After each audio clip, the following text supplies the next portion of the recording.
হ্যাঁ নমস্কার। আজকে আমার কাছে এসছেন, আজকে ওনাকে নিয়ে আগেও আমি ভিডিও করেছি।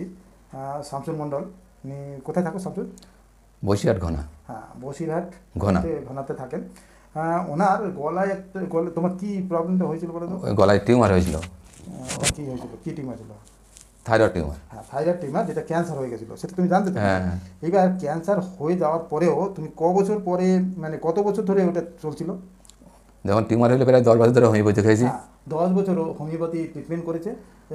তুমি ক্যান্সার জানা সত্ত্বেও 10 বছর কেন হোমিওপ্যাথি খেয়েছিলে? অপারেশন করবো না তাই। হ্যাঁ ও অপারেশন করবে না বলে 10 বছর ধরে হোমিওপ্যাথি ট্রিটমেন্ট করে। তাতে কি সমস্যাটা দাঁড়ালো গলায়? আস্তে আস্তে গলা, এটা ভাঁজটা কমে যাচ্ছিল। আর ওটা আস্তে টিউমারটা বড় হয়ে যাচ্ছিল। ওর টিউমারটা বড় হয়ে গলাটা আর ভয়েসটা বসে যাচ্ছিল, এই অবস্থায় ও আসে।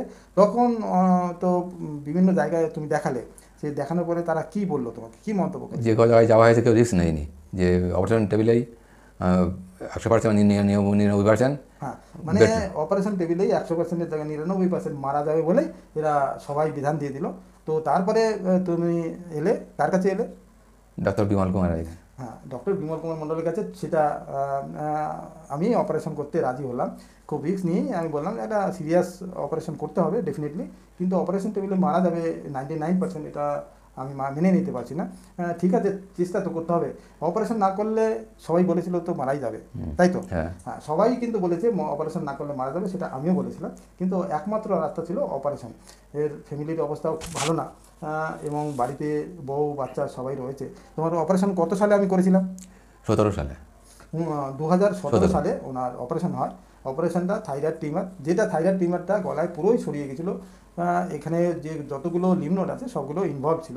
তার জন্য অপারেশনটা করাটা খুবই রিস্কের ছিল, বহুদিন হয়ে যাওয়ার জন্য। যাই হোক, তো ওনার অপারেশন করলাম। সেখানে অপারেশন কে করলো? ডাক্তার বিমল কুমার রায়। হ্যাঁ ডক্টর বিমল কুমার মণ্ডল, মানে আমি ছাড়া আর তার কিন্তু ওই ন্যাশনাল এক হাতেই করেছে। এক হাতেই আমার অপারেশন করতে হয়েছিল।